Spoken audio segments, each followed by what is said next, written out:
오늘 그 본문의 말씀을 의지해서 믿을 수 있는 믿음이라는 그 제목으로 피차간의 이제 은혜를 나누고자 합니다. 오늘 우리가 살펴본 본문은 예수님께서 귀신 들린 아이를 이제 고치는 그런 장면입니다. 이 사건은 단순한 치유의 이야기가 아니라 믿음이 무엇인가에 대해 깊이 통찰해주는 그런 중요한 메시지를 담고 있습니다. 아이를 고쳤다, 귀신 들린 아이를 고쳤다 아니라 이 아이를 통해서 믿음이라는 게 무엇인가를 우리에게 이제 전해주는 그런 메시지입니다. 우리가 잘 알고 있는 에베소 2장 8절과 9절, 너희가 그 은혜로 인하여 믿음으로 말미암아 구원을 얻었냐니 이것은 너희에게서 난 것이 아니라 하나님의 선물이다. 행위로 난 것이 아니니 이는 아무도 자랑하지 못하게 하려 하심이라고 했습니다. 그러니까 우리가 가진 믿음은 은혜로 인한 믿음입니다. 은혜는 자격 없는 자에게 조건 없이 주시는 하나님의 선물입니다. 그러니까 은혜는 상이 아닙니다. 상은 내가 열심히 해가지고 받는 건데 은혜는 그게 아니라 내가 그럴 자격이 없음에도 불구하고 하나님이 주시는 게 은혜인데 그 은혜로 인한 믿음이라고 했습니다. 그러니까 어떤 사람은 믿고 싶어도 막 아무리 해도 안 믿어지는 사람이 있는데 우리는 말씀을 듣거나 우리는 뭔가를 얘기할 때 다 믿어지는 게 그게 바로 은혜인 줄로 믿습니다.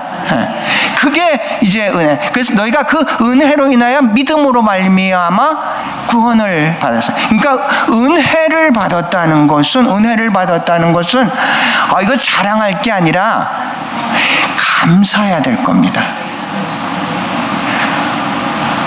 왜냐하면 내가 자격이 있어서 받은 게 아니라 자격이 없음에도 불구하고 주시는 분이 좋기 때문에 우리는 내가 이거 은혜 구원받아서 이런 게 아니라 감사해야 된다는 얘기죠. 은혜는 내가 잘해서 받은 게 아니란 얘기입니다. 우리의 구약의 이제 율법과 신약의 은혜법은 이렇게 구분을 하면 될 것 같습니다.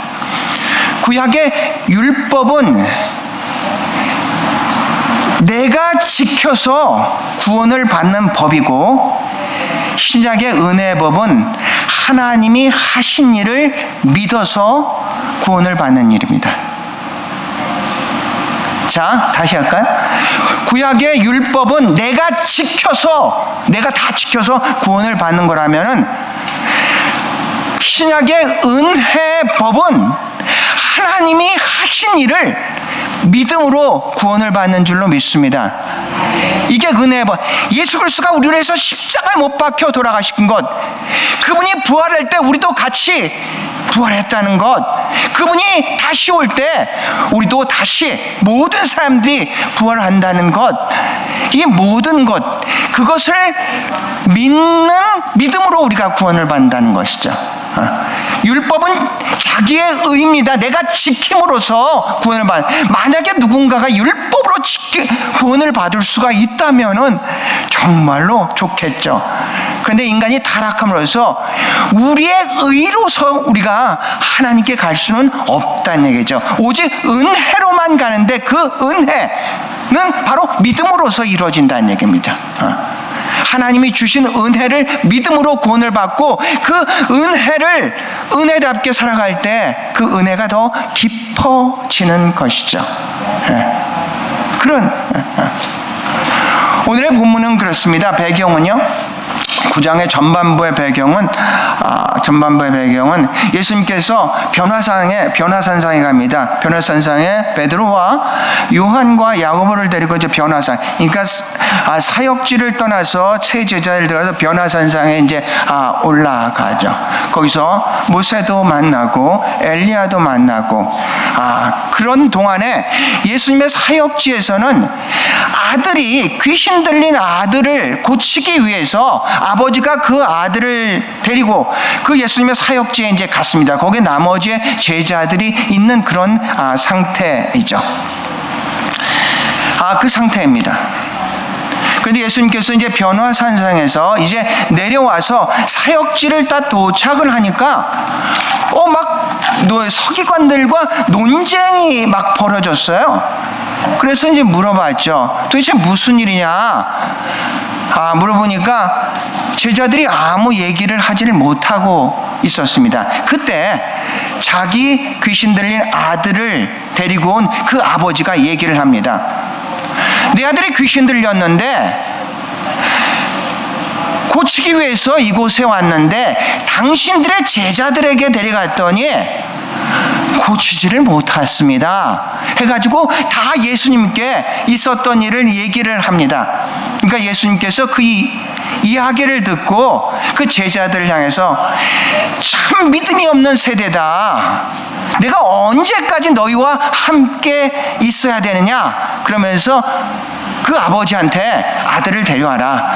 그래서 아들을 딱 데려오니까 아들 안에 있는 귀신이 예수님을 보고 너무 소리를 지르면서 이 아이를 이제 넘어지고 막 거품을 물게끔 하게 하는 그런 상태였습니다. 그때 예수님이 물어봅니다. 언제부터 이렇게 됐느냐 이 아이가. 그랬더니 어렸을 때부터 이렇게 됐습니다. 그러면서 아버지가 얘기를 합니다. 혹시 하실 수만 있다면은 이 아이를 고쳐줬으면 참 좋겠습니다. 이렇게 얘기를 해요. 할 수만 있다면은. 그러니까 예수님이 그러죠. 할 수 있다니 무슨 말이냐? 믿는 자에게 능치 못한 일이 없느니라. 그러니까 그래요. 제가 믿습니다. 하지만 나의 믿음 없는 것을 불쌍히 여겨 주시옵소서. 자, 이제 이게 오늘의 키포인트입니다. 제가 믿습니다. 하지만 나의 믿음 없는 것을 불쌍히 여겨 주시옵소서.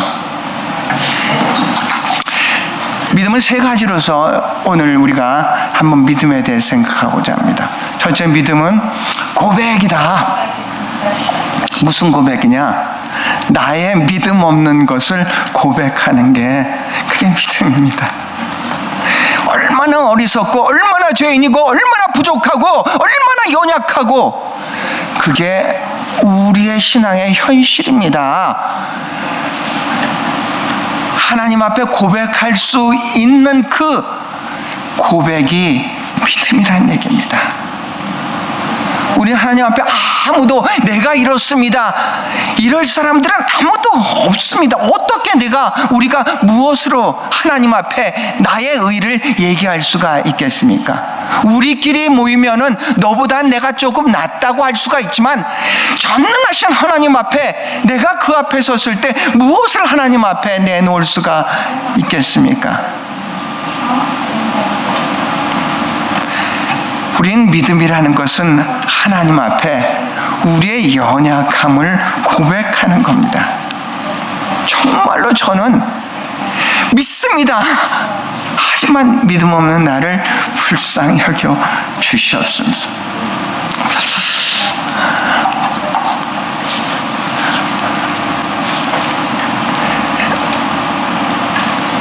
지난 화요일 날 옛날 벨모아에서 목회할 때 그 교인이 전화 왔습니다. 이분은 굉장히 순수하신 분이에요. 정말 순수하신 분이에요.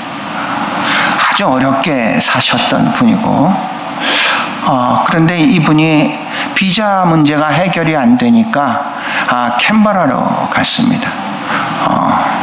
타일 기술자 캔버라로 가서 오랫동안 이제 못 봤죠.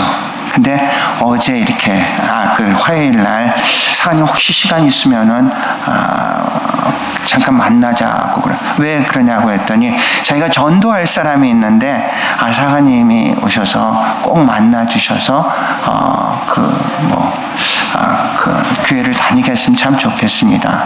그래서 이제 그분이 식당을 하시는 분입니다. 식당을. 그래서 이제 그 식당에서 이제 만났습니다.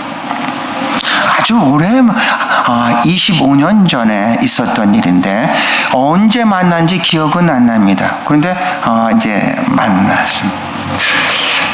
그분이 굉장히 신앙이 아주 순수합니다. 아주 어느 정도로 했냐면 아직도 기억나는 거는 송구영신 예배 때 이제 그 헌금을 드리는데 봉투에다가 1년의 기도의 제목을 넣고 이제 헌금을 딱 씁니다.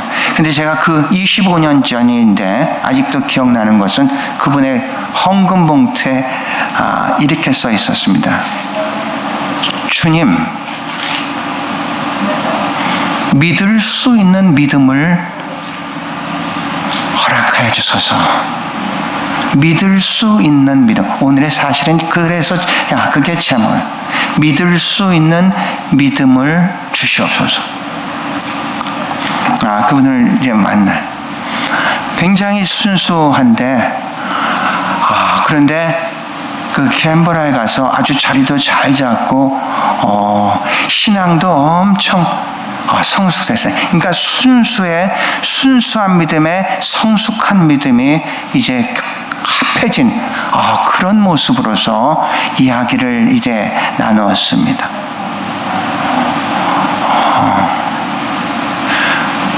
그러면서 이분이 하는 얘기가 자기는 과거에는 받을 때 굉장히 기뻤는데 요새는 나눌 때, 베풀 때 참 기쁩니다.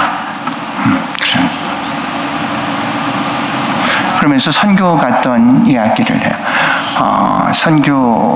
자기는 선교를 얼마 전에 선교를 가본 적이 없어가지고 굉장히 어떻게 선교의 현장도 알지도 못하고 그래서 굉장히 떨렸는데 비행기 안에서 하나님, 제가 지금 선교를 가는데 마음이 굉장히 이제 떨리네요. 그랬더니 하나님 음성을 들려주더래요. 너는 내 일을 하러 가는 게 아니라 내 일을 하러 가는 거야. 걱정하지 마. 막 그 얘기를 딱 들으니까 너무 마음이 차분해져가지고 차분하게 이제 캄보디아로 캄보디아 너무 열악하죠. 근데 이분은 딱 모든 걸 다 해. 뭐 타일, 수도공사, 뭐 핸디맨, 그래서 다 고쳐줬대요. 그러니까 뭐 화장실도 고쳐주고, 뭐 변기도 고쳐주고, 다 고쳐. 그러면서 하는 얘기가 저는 은혜를 나누려 갔다가 엄청 많이 은혜를 받고 왔습니다.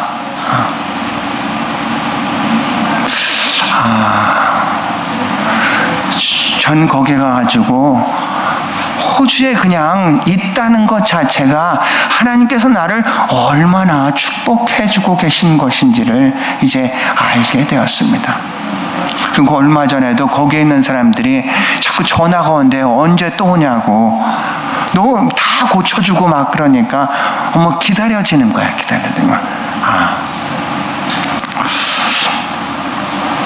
그분을 이렇게 보면서 만나면서 너무 이제 감사해. 그래서 며칠 전에 또 이제 같아서 또 전화가 왔어요. 자기가 다시 그 식당 주인한테 다시 한번 확인을 할 때 꼭 가라고 그래서 사장님이 전화를 꼭 하시라고 그래서 전화를 했더니 안 받아서 메시지를 남겼더니 카톡으로 딱 연결이 되는 거야. 그래가지고 카톡에다 또 했는데 오지를 않아요.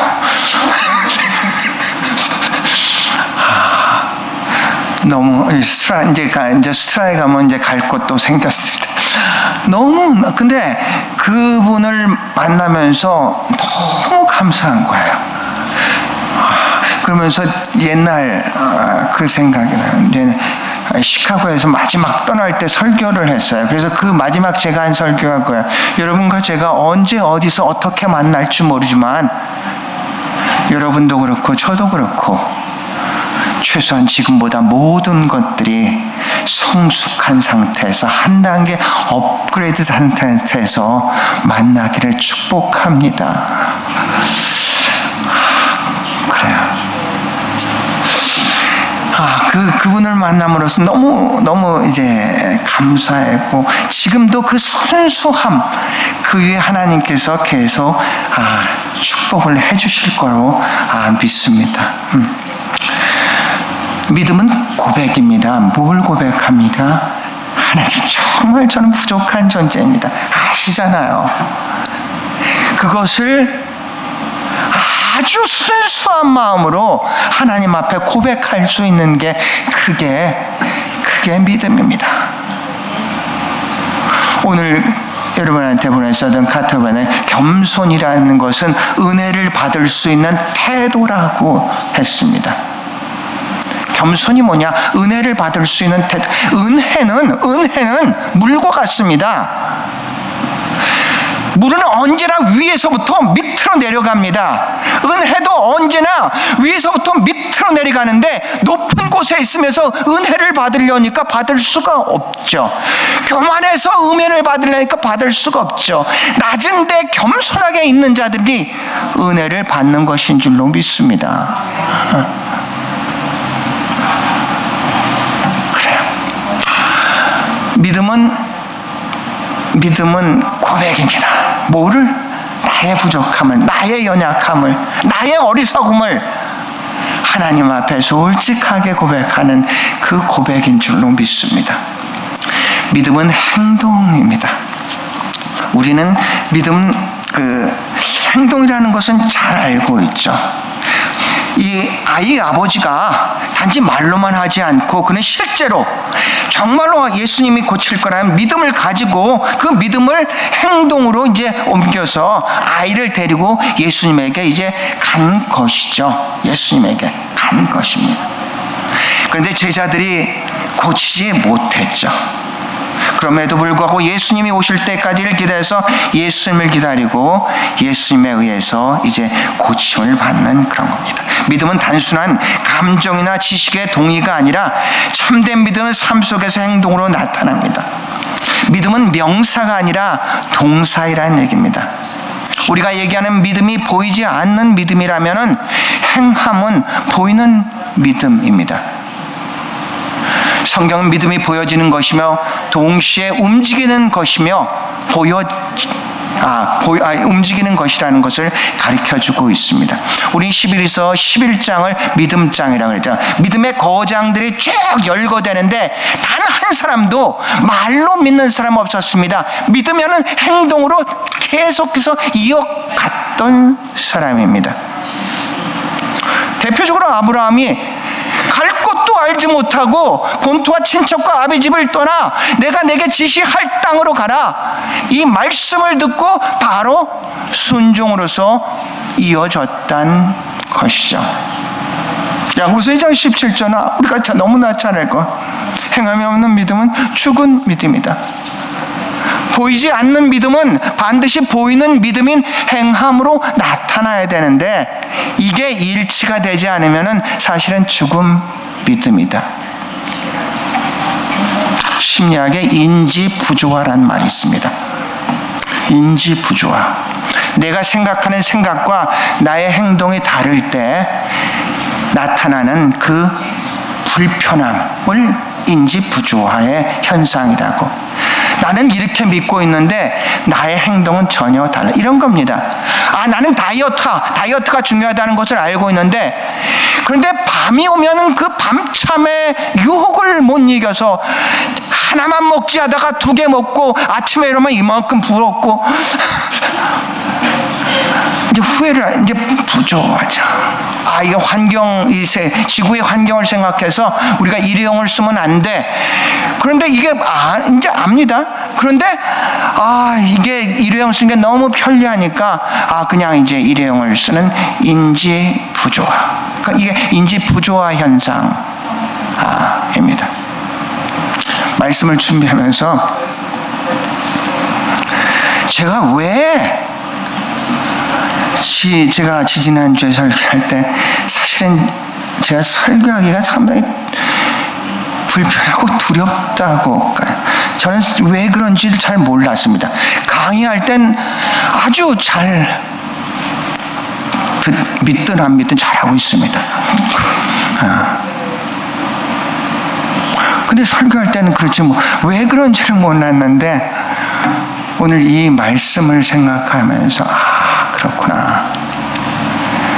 내가 말한 말과 나의 삶이 같지가 않기 때문에 그러니까 내가 정말 이게 불편하구나. 이 말씀은 그래서 내가 그랬구나. 저는 왜 그런지 사실은 잘 몰랐는데 내가 전하는 말씀과 나의 삶이 같지가 않으니까 그 부조화로 인한 불편함이 내가 있었구나.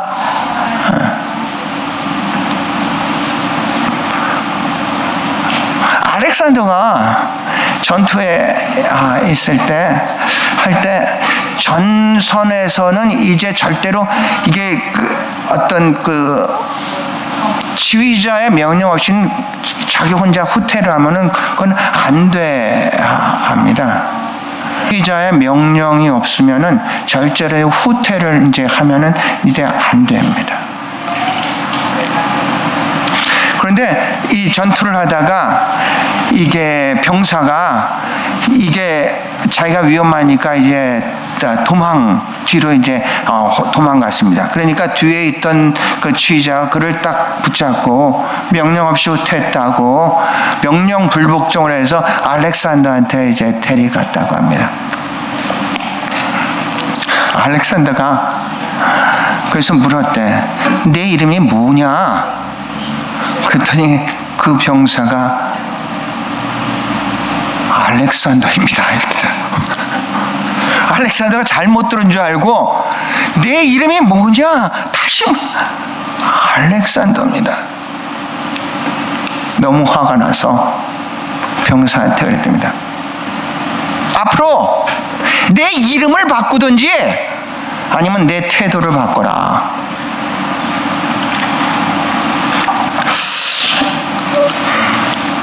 이제 우리가 신앙생활하면서 이 신행부조화라고 이렇게 얘기합니다. 우리의 믿음과 우리의 행함이 다름으로써 굉장히 많이 갈등을 이제 느끼는데 방법은 있습니다. 이 믿음을 합리화시켜버리든지 아니면 행함을 고치든지 하면은 뭐 그런 것들은 없어지겠습니다. 또 하나 긍정적으로 생각하면은 우리가 아파하고 고민하고 있다는 것은 아직도 우리가 살아있다는, 믿음으로 살아있다는 증거입니다.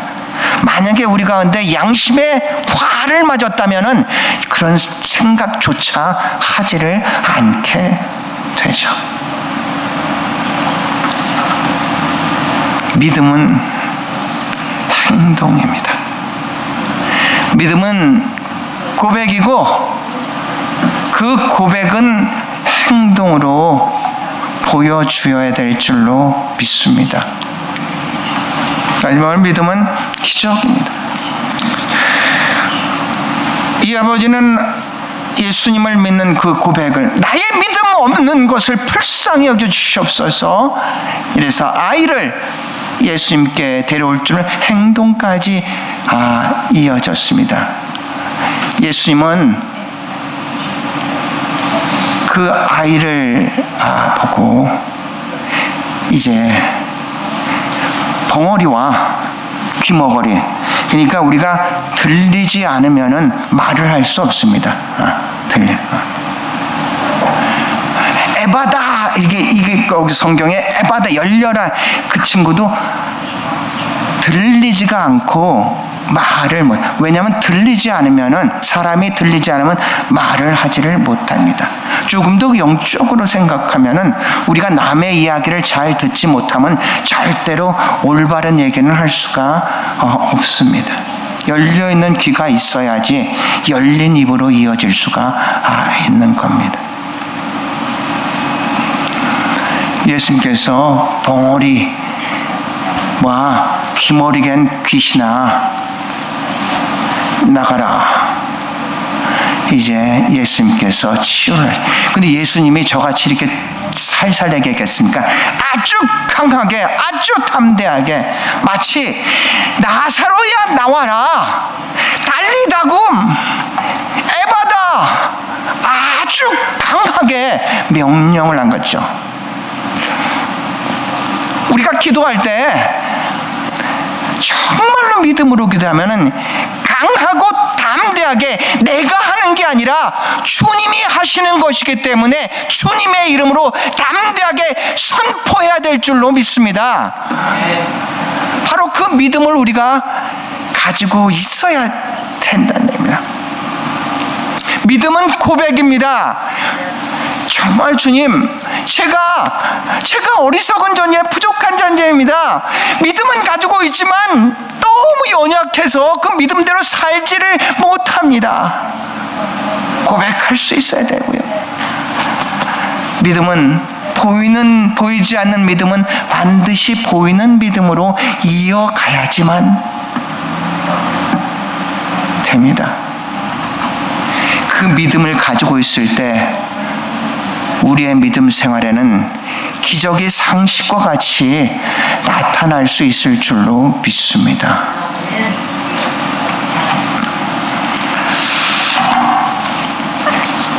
믿음은 삶의 여정 전체를 관통하는 정말로 중요한 주제죠. 하나님과 깊이 연결시키는 다리입니다.